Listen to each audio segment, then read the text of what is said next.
So through this video I'll try to explain ledger scrutiny में हम लोग को basically क्या क्या करना पड़ता है. So we'll start by opening the ledger using FPL3M. So I already have a GL account number here. I'll open that GL account only. So I need the GL account for the period April 19 to 31st March. So I'll open the GL account. Now आपके पास दो choices होती हैं. आप ledger scrutiny either SAP के through directly कर सकते हैं, या फिर अगर आप चाहें तो ये पूरे GL का dump आप Excel में लेके फिर वहाँ ledger scrutiny कर सकते हैं. It becomes easier to analyze and view data in Excel. But आपको ultimately SAP का use करना ही पड़ेगा because we need to view certain journal entries and so ये हम देख रहे हैं यहाँ पे legal expenses का GL account खुल गया है. तो यहाँ पे अब हम लोग को determine करना है कि यहाँ पे statutory requirements इस ledger की क्या होती है. कि मान लीजिए इसका TDS कटना है तो कितना कटना है, किस सेक्शन के अंदर में कटना है, अगर GST है तो रिवर्स चार्ज बेसिस पर देना है कि नॉर्मल चार्ज देना है, जीएसटी का रेट क्या है, एंड ये लीगल जो वेंडर है वो अगर आउट ऑफ स्टेट है, प्लेस ऑफ सप्लाई क्या है, तो वो सब डिटरमाइन करके हम लोग को मतलब पहले से सोच के रखना है कि इसमें टीडीएस जीएसटी के क्या क्या प्रोविजंस लगेंगे. सो यहाँ पे हम लोग फिर देख रहे हैं कि बहुत सारी एंट्रीज है, 115 एंट्रीज है यहाँ पे, एंड 10-10 हजार 1-1 लाख की भी एंट्रीज है. तो सबसे पहले हम लोग सबका नरेशन देखेंगे. तो नरेशन देखने से तो यही लगता है कि ये सारी एंट्रीज नहीं बिलोंग करती है. हम लोग को चेक करना पड़ेगा कि कोई एंट्री ऐसी तो नहीं है जो दूसरे लेजर में जाने वाली थी, कि तो यहाँ पे उसको डाल दिया गया है. तो ऐसी एंट्रीज को हम लोग देखेंगे. यहाँ सारे लेजर्स में लीगल चार्जेस का दिया हुआ है और ये एक लेजर में नहीं दिया हुआ. सो दिस ये एक एंट्री में नहीं दिया हुआ. So this entry seems out of sync, out of characteristic of this ledger. तो हम लोग क्या करेंगे, एक बार के लिए इसी एंट्री को खोल के हम लोग देखते हैं. क्लिक ऑन द अमाउंट, यहाँ पे इमेज वाली पिक्चर. सो ये कोई अनिल गुप्ता होंगे, उनके कंपनी के लॉयर, उनको पेमेंट किया गया है. तो टीडीएस प्रोफेशनल टेक्निकल सर्विसेज के सेक्शन में काटा गया and GST reverse charge basis पे काटा गया, जो कि सही है. Legal expenses.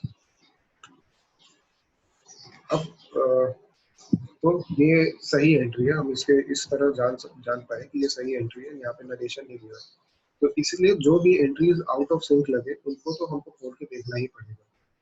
अब यहाँ हम लोग देख रहे हैं सारी डब्ल्यूई एंट्रीज के बीच में ये एक यहाँ पे केआर एंट्रीज आ जा रही है. तो अब इनमें से कोई भी एक केआर एंट्री को हम लोग खोल के देखेंगे.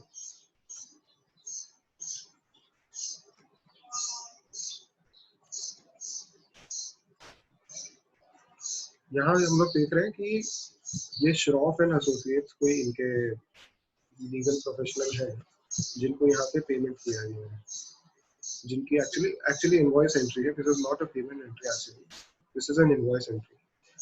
यहाँ हम देख रहे हैं कि ये कोई सर्विस एसआरआईआर अकाउंट या एसआरआईआर क्लियरिंग अकाउंट के थ्रू पास नहीं किया गया है. यहाँ पे इनवॉइस डायरेक्टली हम लोग एक्सपेंस टू पार्टी किए हैं. सो इसका पेमेंट एंट्री निकालना थोड़ा मुश्किल होगा, पर हम लोग निकाल सकते हैं. आप वेंडर के नाम पे हम लोग डबल क्लिक करेंगे. यहाँ पे इनका वेंडर कोड आ गया. तो इस वेंडर कोड को फिर हम लोग FPL1M के थ्रू हम लोग खोलेंगे.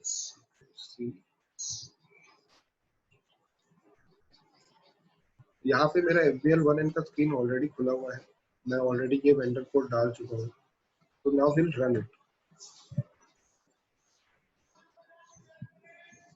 अब यहाँ आप देखेंगे कि केजेड में यहाँ पे दो एंट्रीज है, 94,500 की और 69,300 की. हम लोग को जानना है कि उस इनवॉइस के अगेंस्ट कौन सी पेमेंट एंट्री है. यहाँ हम लोग देखेंगे कि यहाँ पे पेमेंट टर्म्स में Z001 दिया हुआ है, तो हम लोग देखते हैं ये पेमेंट टर्म का मतलब क्या होता है।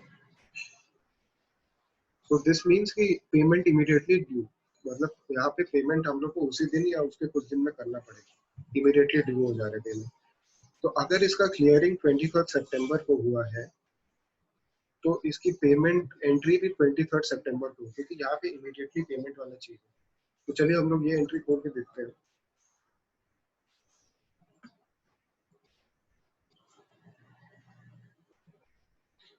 And yes, this is the payment entry, because हम लोग को उस एंट्री में 94,500 का ही पेमेंट करना था। इफ यू रिमेम्बर, ये यहाँ पे जीएसटी एंड टीडीएस हटा के 94,500 का ही हम लोग डेटर बुक किए। So this is how you do ledger scrutiny actually. ये तो बहुत सैंपल बेसिस पे मैं बताया हूँ। There are different ledgers require different treatment. आपको एक मतलब एक जनरल रूल ऑफ थंब बोल के कोई है नहीं लेजर स्क्रूटनी के केस में। So it all depends upon the ledger which you are checking. अगर आप मान लीजिए इलेक्ट्रिसिटी एक्सपेंसेस चेक कर रहे हैं, so you need to determine कि हर महीने के एक बार, हर महीने मतलब there are 12 entries for payment and हर महीने की एक एंट्री है। अगर और कोई एंट्री है तो क्यों है, क्यों ज्यादा पेमेंट किया गया है, क्यों दो एंट्रीज के थ्रू पेमेंट किया गया है।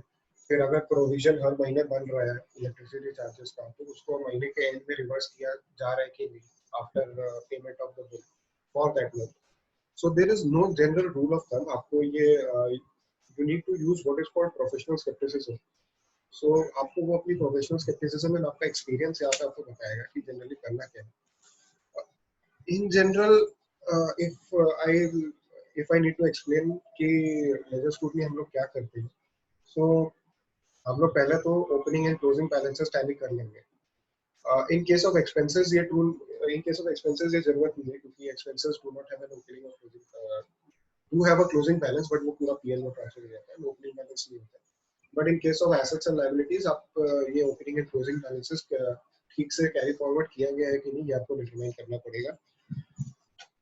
फिर इसके बाद अगर हम लोग देखते हैं कि कोई जर्नल एंट्री ऐसी है जो यहाँ पे बिलोंग नहीं कर रही है, जो कि आउट ऑफ सिंक है, जिसमें नरेशन नहीं दिया हुआ है, जिसमें assignment as per other assignments नहीं दिया हुआ है, तो उस जर्नल एंट्री को हम लोग को स्पेसिफिक उस पर अटेंशन देना होगा। उस जर्नल एंट्री का सारे payment entries, expense booking entry, clearing entry and उस एंड अगर चाहे तो और अगर आपको अपने आप सेटिस्फाई करना है तो आप इवन क्लाइंट से डॉक्यूमेंट्स भी उस एंट्री के रिलेटेड मंगा सकते हैं एंड इवन क्लाइंट से एक्सप्लेनेशन भी ले सकते हैं उस बात का।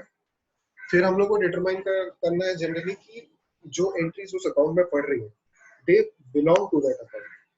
कि ये नहीं कि मतलब इलेक्ट्रिसिटी के एंट्रीज लीगल चार्जेस में पड़ जा रही है, या फिर कोई एक बड़ा लीगल सेटलमेंट हो रहा है तो उसको आप लीगल चार्जेस में डाल दे रहे हैं, वो हम लोग को थोड़ा चेक करना पड़ेगा। फिर फोर्थ पॉइंट बोल सकते हैं कि अगर यहाँ पे कोई कैपिटल एंट्री, मतलब सारी एंट्रीज जो इस एक्सपेंस अकाउंट में पड़ रही है उसमें से रेवेन्यू एंट्रीज मतलब वेरीफाई कर ले कि सारी रेवेन्यू एंट्रीज ही है, कोई कैपिटल एंट्री यहाँ पे नहीं पड़ जाएगी। कैपिटल एंट्रीज को एसेट अकाउंट या लायबिलिटीज अकाउंट में डाला जाएगा, तो उस वो चीज को भी एक बार चेक करना है। And if the ledger is a calculation kind of ledger जिसमें कैलकुलेशन और अरिथमेटिकल एक्यूरेसी चाहिए होती है, तो we can even perform recalculation for some of the entries and उस तरह से हम लोग अपना वेरिफिकेशन कर सकते हैं। सो this is so this is ledger scrutiny in a nutshell. I believe मैं actually this is a very diverse kind of work, you know, like there is no specific explanation on what to do. You'll have to decide for yourselves in the light of prevailing circumstances and in the light of what ledger you are verifying. So that's it.